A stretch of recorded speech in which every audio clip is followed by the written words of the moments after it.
Argus dinalaw sa Kuya Korea ang kanyang idolo na si David Licauco.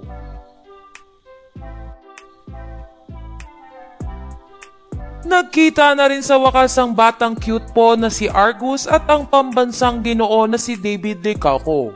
Sa ibinahaging larawan ni David Licauco sa kanyang Twitter account ay makikita na sobrang saya ni Argus habang nagpapapicture sa kanyang Kuya David. Kapansin-pansin din sa nasabing litrato na nasa restaurant sila ng aktor na Kuya Korea.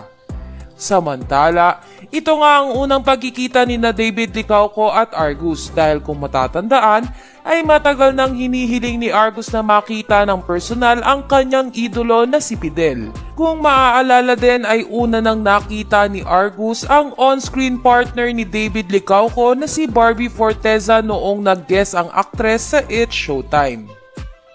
Sa kabilang banda ay maraming madlang people ang masaya sa nangyayari ngayon kay Argus.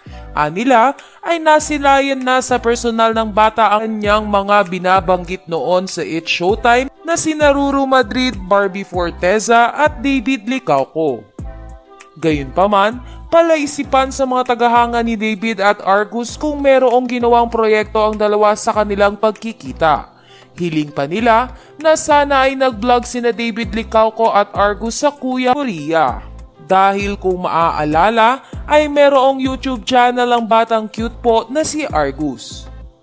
Samantala, narito at basahin natin ang ilang reaksyon ng netizens sa unang pagkikita ni na David Licauco at Baby Argus.